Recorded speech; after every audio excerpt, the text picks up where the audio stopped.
Hey guys, welcome to another edition of Migs Musts.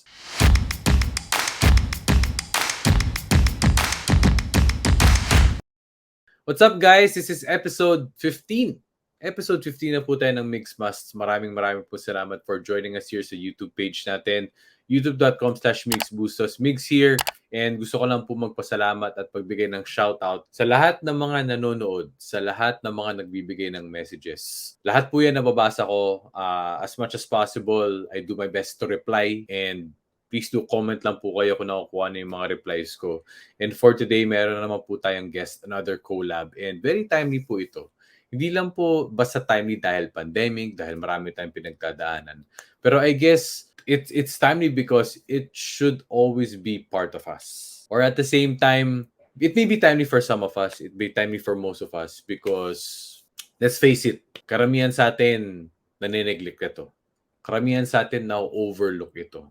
Or karamihan sa atin hindi ito gaanong naiisip. Pero ang the thing is, essential ito sa buhay natin. Kung kasama sa essentials ang pagkain, kung kasama sa essentials ang groceries, all the more ito ang pinaka-top na essential.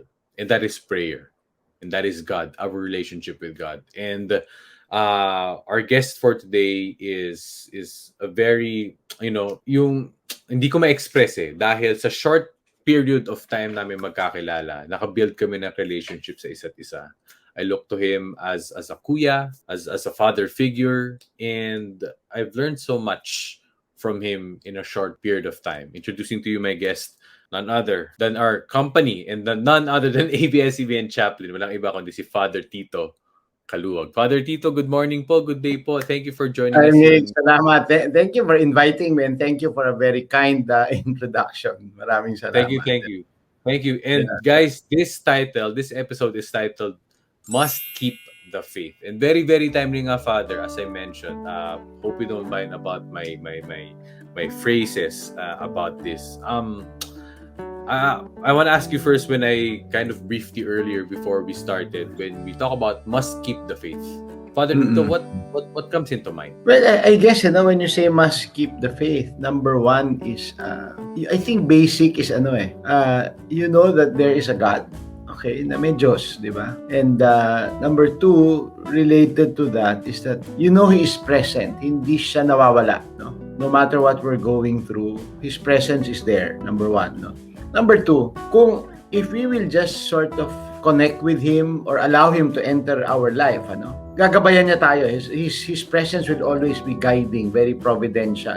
And then number three, yung paggabay na yon, the guidance and the providence is always loving. No? I think yun yung mas una kong sasabihin. Of course, hindi madaling makita yon, Migs, especially now that you see so much suffering going on, and even among ourselves, diba? The anxiety and everything in let's just focus on the Philippines. So, of course, all over the world, this has become a problem. No? In the midst of all that, siyempre tinatanong ng tao, why does God allow suffering? Diba? Bakit no?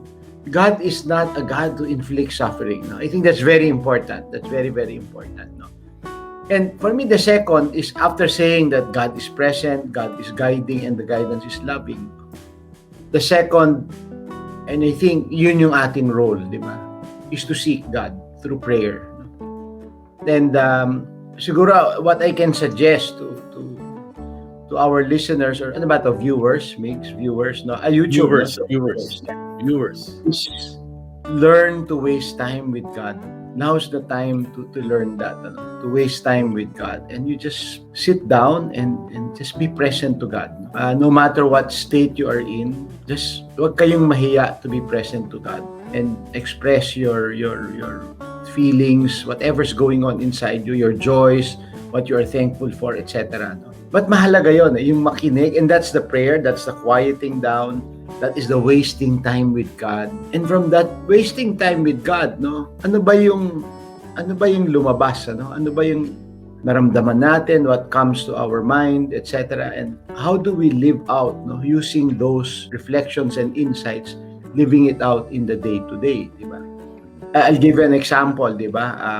I'm sure ikaw, there were moments, 'di ba, in your last 2 years or so, no, na nakikita mo yung pamilya mo, siyempre yung baby mo, 'di ba? And I'm sure there are moments that moves you into reflecting, 'di ba? Carrying your baby, watching your baby sleep, Yes. napapa-reflect ka, 'di ba? Madalas, Father, madalas. Okay, so Migs, that is prayer. That is prayer.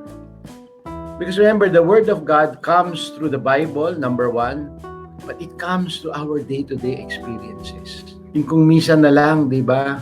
Sometimes you just stop and you see your baby and there's that feeling of wow, di ba? Of that joy in you, no? With your family, no? And then I think, Migs, di ba? I'm sure, di ba? That influences the way you're going to live your life, di ba? That influences how, di ba, you're gonna spend your time, how you're going to work, etc. No? In fact, talking about work and family, no, sabi nga nila sa US, I was watching this maybe around 2 weeks ago. There are 10 million jobs available in the US now, and there are 8 million jobless supposedly, no? Something like that yung figures.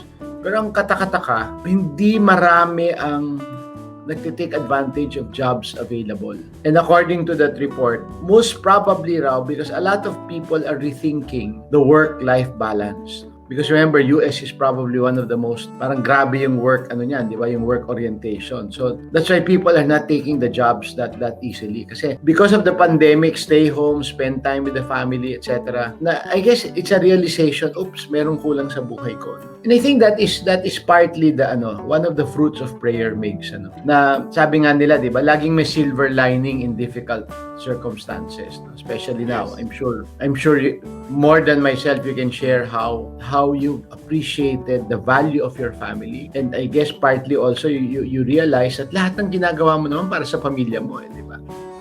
Can I share a story with you, Migs? Can I share a story with you? My best friend, no, years ago. This is around almost 25 years ago. One time, dumating siya sa opisina ko. I was still principal of Ateneo. He came in maybe around 6:30 and talks to me and says he realized na yung pinagtatrabahuhan niya, which is paying him very well, he was doing very well, was involved in something illegal. No? I just won't give the details. Pero illegal, related to corruption and gambling. Let's just put it that way. No? So sabi niya sa akin ganun. Manganganak yung asawa niya with their second baby. No? Sabi niya sa akin, alam mo, I'm working so hard for my children, for my future family. But what if I cannot even tell my children what I'm doing because there's something illegal behind it? So what's the point? So we agreed for him to pray over it because nga the wife is giving birth in I think 2 months or something. Then maybe around a week and a half later, he comes back to my office and then says, "Come, let's go and have a drink. Let's celebrate." Okay, sabi ko, okay, what's the occasion? I resigned. I realized that no, ang kahulugan ng trabaho ko is for my family. Kung hindi ko ma-share yun sa family ko, what doesn't make sense, di ba? And I guess that's makes yun ng fruit of prayer and reflection, di ba? So, that's one.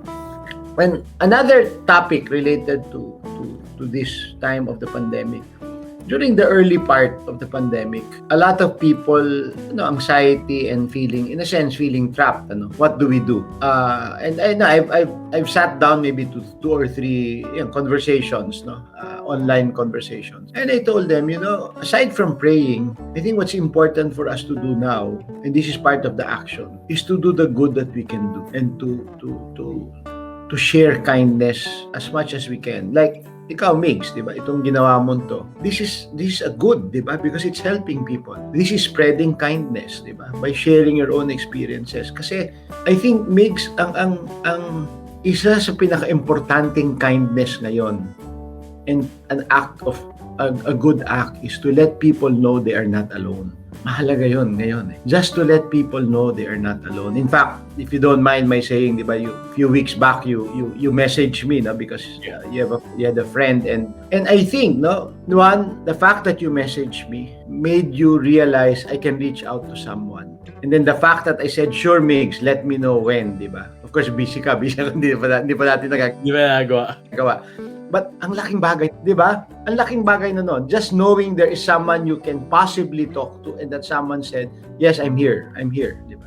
Ang laman nun sa totoo lang, I was just intently, and ang dami ko nang na-pick up agad, and I think nga yung mga iba kong tatanungin nasagot nyo na, pero nasagot nyo na kasi ano talaga di ba, well, when you talk about must keep the faith and when you talk about prayer, it's very ang dami natin pwedeng mapag-usapan, pero sa mga nanonood nga nitong Migs Mas, alam niyo naman guys, real talk lang tayo dito.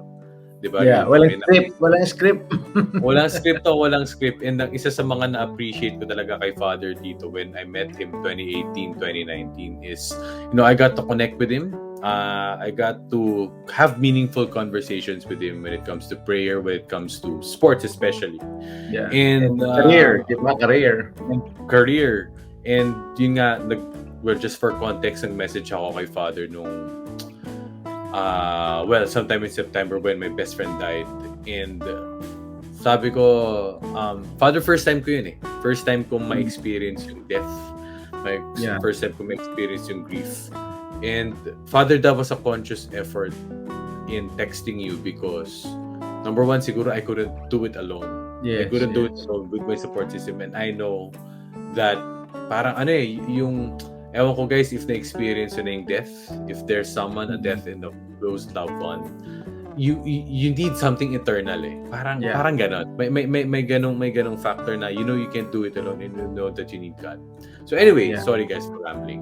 Ang akin is, that's why I mentioned about real talk, is number one, Father, we always hear this. We always hear this from our friends, from people we know na wala, hindi ako religious. O kaya nagsisimba ka ba every Sunday? Okay lang, sakto lang. 'Di ba? All these types of things. And I admit, Father, na before, siguro sabihin natin before this year or before the pandemic, I wasn't really that conscious. I would go to Sunday Mass, I would go here, pero wala ako talaga masyadong conscious effort compared to now. And I admit now, Father, I'm still work in progress. Pero Father, ano yung tingin yung mga fundamentals? Ano yung mga tingin yung first steps to have that kind of, let's say, quote-unquote, shift? Okay. Having, establishing a relationship with God. Yeah. I guess, number one, siguro let me share with you something that I always really believe in, no? Of course, as I said, diba, I used to be principal, so I used to work a lot with young people, no? Up to now, actually, but more so nung principal ako. So, they would go to confession during school masses. So sometimes I don't need to be on stage to celebrate. So I hear confessions at the back of our covered courts. And a number of them would say, I haven't been to Mass. I haven't been going to Mass. So, ang lagi kong tinatanong sa kanila, kung sabihin ko sa yung pumunta ka sa misa, are you going to go? Be honest, sabi ko, if I tell you to go, will you go? No. Hindi lang ganon. So I tell them, okay, I will not tell you to go. But sabi ko, number one, thank you for confessing that. You realize na may kulang sa buhay mo, di ba? Kasi otherwise, hindi mo i-confess, di ba? Migs na, no. The number two, I would tell them, okay, I will not tell you to go to Mass if you don't feel like going to Mass. But sabi ko, can I ask you a favor? Can you pray that God gives you a devotion to the Mass? Okay, yes, Father. Kasi ako yun ang paniwala ko. Something like the Mass or even prayer. Ano yan You cannot, I think, you cannot legislate, di ba? People should go to Mass and should pray. Yeah, it's a rule. Yes, I don't deny that, and I think it's an important rule kasi it tells you ito yung values ng simbahan, etc., ng community. But I think at the end of the day, it must be a personal choice. And in fact, again, I just want to premise this on God is not a God who inflicts all of this on us. But remember what the Pope said in March 2020. March 28, 27, when he had that extraordinary benediction from the Vatican. Walang tao, di ba? Very dramatic moment. Pero ang ganda nung sinabi niya Sabi niya, maybe now is a time to reboot our relationships with God and with one another. parang may konting tawag ang Diyos, di ba? That in the midst of this suffering and this really unprecedented black swan black swan moment, di ba? Na maybe it's time to ask ourselves, no. In fact, Migs, alam mo, a lot of people are telling me na they have not gone to mass as much as they did the last 2 years almost. Sabi nila, sa buong buhay namin ngayon lang, siguro combine mo yung mga taon ng pinagmisa namin ngayon, and not just going, not just compliance, but the quality of going to mass. A lot of them started reading the Bible again because of going to mass daily, and tama, I think you hit it. The point is very well expressed. Sabi mo nga, all of a sudden you became more aware of many things in your life. For example, prayer, di ba?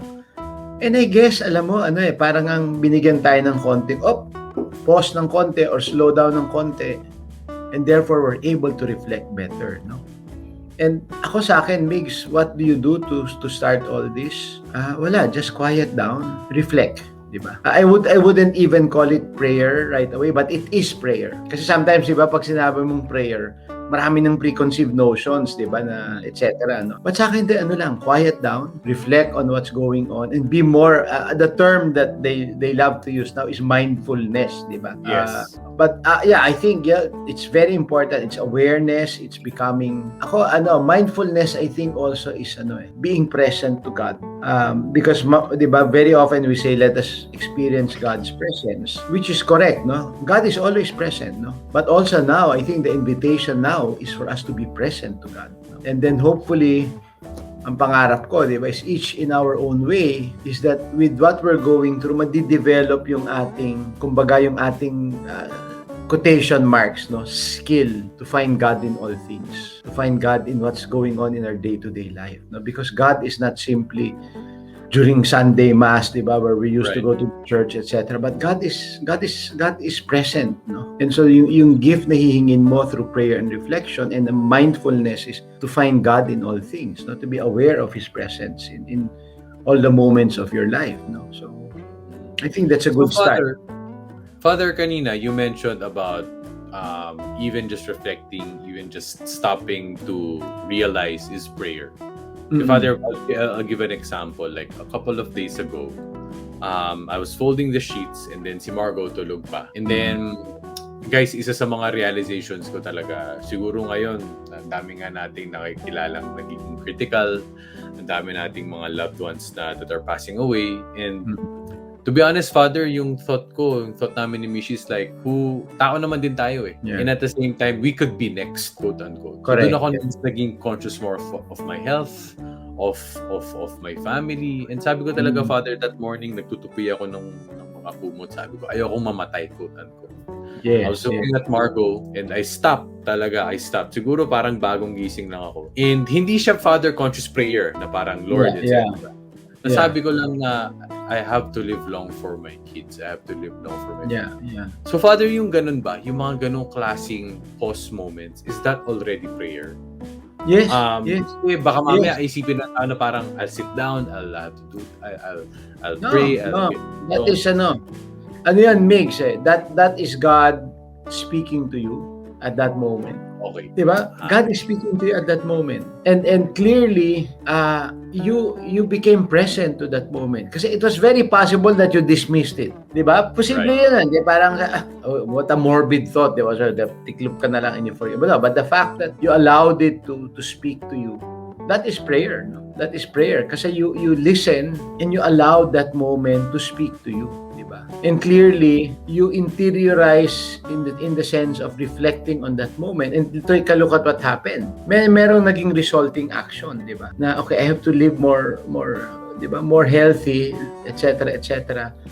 And there will come a time wherein kukwento mo yun kay Margo, di ba? Ikukwento mo yun, di ba? That you became an inspiration in my life, di ba? God spoke to me through you, diba? And imagine how much that will also mean to your daughter in the future, diba? And that is God moving in our lives, no? In fact, maybe this is another element of prayer, Migs.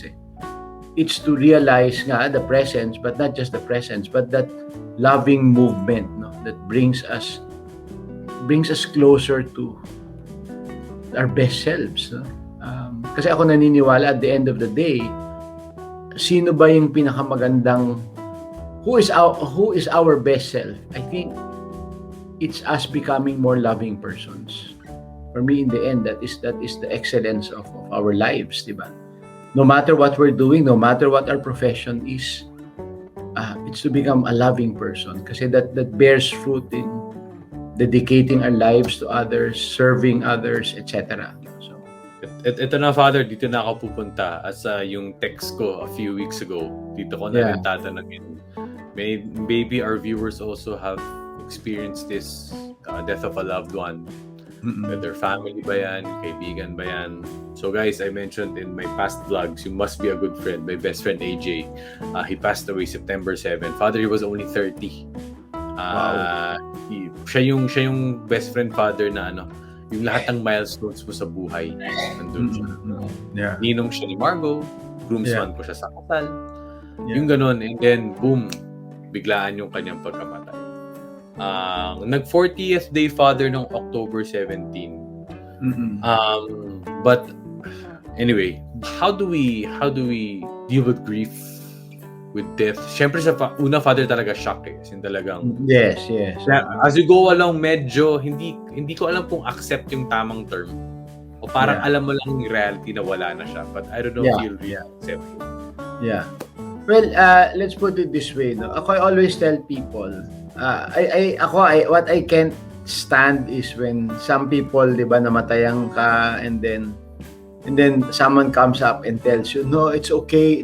No, it's not okay. Di ba? Masakit, mas bakit. It's not okay, di ba? Gusto sabihin, idiot. It's not okay, di ba? So, and I think that's part of grieving, to realize you're not okay kasi nawalan ka ng because my best friend died, the one na kinukwento ko sa'yo. He died 2004. My best friend, we were closer to each other than our own brothers, no. Talagang kami, magkapatid kami more than our own brothers, no. I was studying abroad. Best friend ko, ganun din. Oh, yeah, di ba? And it's not to criticize the relationship that we have with our brothers, no. Right. But right. I was abroad. I was studying abroad, and I asked permission to come home for the funeral. And I remember my trip coming back. I was in Washington State. That's where I was studying. And my trip coming back, I mean, I'm not embarrassed to share this. That from the time after I checked in, I went into the lounge. I just started drinking all the way to Manila. I was drinking, and hindi ako nalasing despite sa dami ng inom ko, di ba? And that was the grief, no. And I didn't want to talk to anybody when I got to Manila, no. Kasi I was just here to attend the funeral. That was it. And then I was just here for a few days. Tapos bumalik na ako kasi I had classes, no. And it was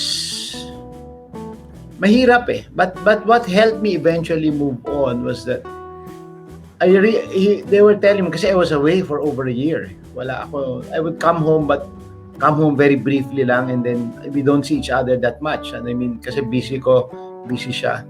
But we'd see each other, no? And then I realized when he passed away, even before he passed away, he was in a good place. Lahat ng pinag-uusapan namin, our mission, etc., he was doing it, no? Then when he died, part of my prayer, I said, okay, Lord, kasi makes ito yung paniwala ko eh. We don't die until our mission is done here. So for me, that helps me understand, no? Kasi it doesn't remove the pain when you lose someone close to you. But as you pray and sort of reflect on their life, and you realize, okay, the reality still holds true, no? That we go when our mission is over. And that for me is very consoling, no? But of course, you still miss the person, you still feel bad, no? And sometimes there are memories that come back that make you miss the person, no? He's been away for 2004. So 17 years. And for example, now when I go through some own moments na may gusto mong makausap, and we were always the go-to guy, kaming dalawa, di ba, na nag-uusap kami niyan, etc. Yeah, it's still there. It's still there. And only because I think it is an assurance that that person is a part of your life. No? And it so happened that the most important moments that you shared together as friends was to talk to each other, to be there for each other. And I think that's partly how we get in touch with someone who went ahead of us. No? When we remember those moments that that were very important, diba? Where we shared so much grace and love and presence. No? When you think about it, Migs, I think the missing, the pain will never go away. But I think it eventually evolves in our capacity to become more human, more loving, and more, I guess, more vulnerable before God's grace. Diba? Knowing that, and ako, very clear sa akin, it makes me even get more convinced that we're all here for a mission, and then we go when it's done. And every time someone goes because nagawa na niya yung mission niya, it's time for consolation and joy and thanksgiving. No? Again, without removing the human pain and grief. So I guess that's the best way I can When we say, Father, kumari kapag ganito, syempre we get this commonly, bakit siya? Yeah. What yeah. if ganito? And that's where I think it's important to reflect on his life, especially the last moments of his life, and to see how really, and God will give us the assurances, if you wish, because he has fulfilled this mission. And for me, that answers the question, bakit siya? Bakit ngayon? Diba? Yeah. Kasi when you think about it, I think the question, bakit siya, is not the right question. Sorry for saying that, but because we're all gonna go. Diba? We're all gonna go. I think the question is, bakit ngayon? Bakit ngayon? And I think if we are able to frame our reflection and our grief with that question, then the answers come, and I think that will help heal the grief. So, in fact, ako, when my best friend died, as I said, I was living abroad. No, the last time we saw each other was October, and then only looking back, the last time we saw each other was October. When I came home, nagpaalam na siya noon. Nagpaalam na siya. Of course, I didn't give it much thought, and then I came home November, I came home December, and it was weird because normally we would see each other for my birthday in November and then Christmas. Hindi kami nakita, and for no reason at all. No, it's just that, and I didn't even realize that was unusual until nung namatay na. No, but then a lot of things now fall into place. No? And you hear all the stories of what was happening during his last months. Then that gives you consolation. That gives you consolation. So I think the question is, okay, why now? Let me understand. Bakit ngayon? Okay. So maybe that's Well, yun nga, Father, siguro another follow-up when it comes to that. When we address that, bakit ngayon? I don't know actually how to ask it. Pero usually, Father, kapag nakaka-encounter kayo ng ganito mga sitwasyon, what is the best way to talk to God when it comes to this matter? I think it's good to tell God how you feel. Just like the agony in the garden, the Lord told his father, pwede ba wag na lang? I think it's important that we express what's going on inside us. Kay galit, di ba, you feel lost, etc. No? And it's very important to acknowledge how we feel inside us, no? And then to make that the beginning of your conversation and prayer with God with regard to this particular situation. So for me, I'll begin there, di ba? Really expressing what is deep inside you, di ba? Kasi Yun na nga di ba? Kasi if you don't express that, it's just like people telling you, oh no, he's okay, he's in heaven, the resurrection. Yeah, okay, that's fine. Not that I don't believe that, pero can you please acknowledge my pain? Pagka, Right. di ba na, I go crazy when people say that, no, it's okay, di ba? So, like my best friend, no? Not my best friend pala, but another, I'm close to the mom, namatayan din ng anak, batang-bata, and just a very useless, in quotation marks, accident, no? And someone comes up to her during the wake, oh, it's okay, he's in heaven. Sinagot niya yung kaibigan niya, no, it's not okay. Diba? Hindi masakit mawala ng anak, diba? Na batang-bata, diba? So, I guess it's important to express, diba? What's going on inside us. And we need to remember when we do that with God, it's always safe space. Remember, prayer is always safe space. And no matter what you say, no matter what you express to Him, God will not judge us. No? Kasi we're trying to express to Him what's going on inside us, diba? You just need to trust that He will continue to care for you. No? In fact, He will guide you through that negative feelings going on that you're expressing in prayer. No? So, for me, I'd say that's the first thing to do. Really bring out everything. No? Okay, so, Now, Father. Yes, of course. Thank you, Father. Thank you talaga. Ngayon po na ang dami na nating napag-usapan, dami natin share, and personally ako, ang dami ko ring realizations. And of course, you mentioned nga, Father, just by this act is prayer alone. And sana po sa mga nanonood, we are 30 plus minutes in. I hope marami pa rin tayo nakukuha kay Father dito. But as we conclude this conversation, Father, marami ang naging, sabi mo nga kanina, na marami ang mas naging attentive, marami ang bumalik yung quality of mass and prayer this pandemic kasi lahat tayo nasa bahay. Pero of course, we are still praying na bumalik pa rin tayo sa old normal. Bumalik tayo sa normal nating buhay. Yes. Tayo. How do you think we can sustain?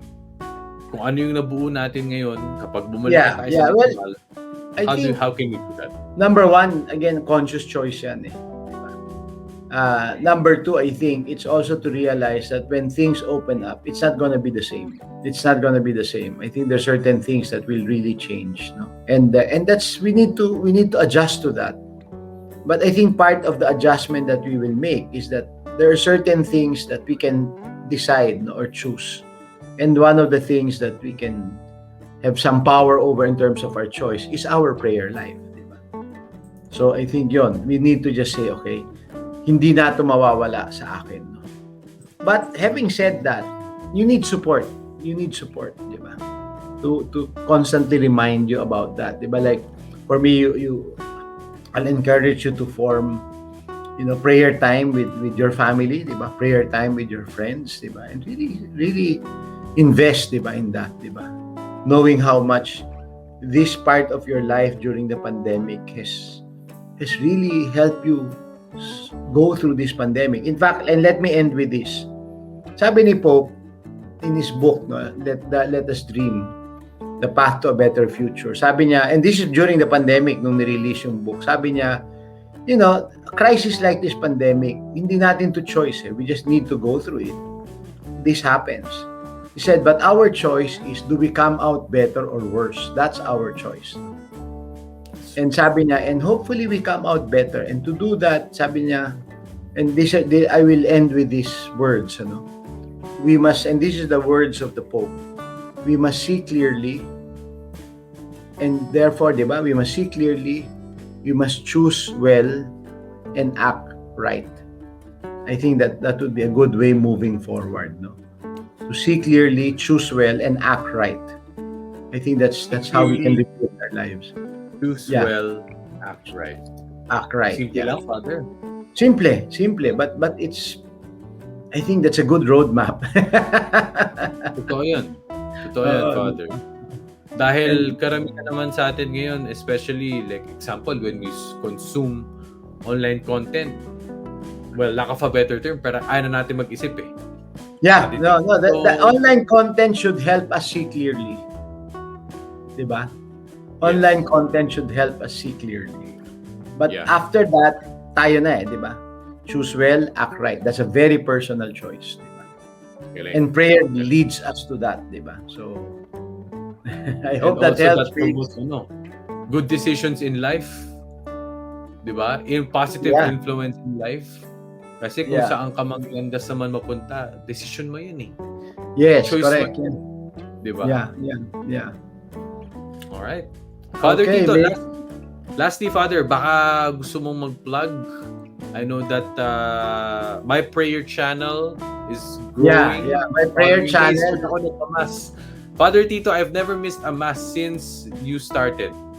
Oh, thank you. Well, actually, Father, sorry. Nag-start pala talaga ako sa my prayer channel. Siguro medyo late na. Siguro mga July. Pero ever since then, never missed until now. Sige, Father. Yeah, we're there, di ba, in the ABS cable channels and my prayer channel kasi on demand yun, and I Want TFC. So we have the daily mass, and then we're also doing the Journeys of Hope on weekends. And then there are more programs coming through Kumu, and we're supposed to start podcasts to help people go through this. No? And we'll let you know. And in fact, you can find out. I'll just let Migs know also what are the things coming up. So Migs, thank you again, and thank you to all those who are watching, and hopefully this will help. So thank you. Maraming salamat po. So this is episode 15, Must Keep the Faith. Kasama si Father Tito Caluag, guys. I hope you're well. I hope you're safe. And I hope this is a more conscious time to build a relationship with God. And also, I admit, I'm also a work in progress. I can say that I'm still starting, pero how can you build something when you don't start? Diba? Yes. And para po sa inyo, if meron po kayong mga gustong anything, comments, suggestions, please do note them down sa chat box or do message me on my personal account. So once again, this has been Migs Bustos right here on Migs Must kasama si Father Tito Caluag. Again, must keep the faith. Guys, ingat kayo. Have a blessed day. See you guys in the next episode.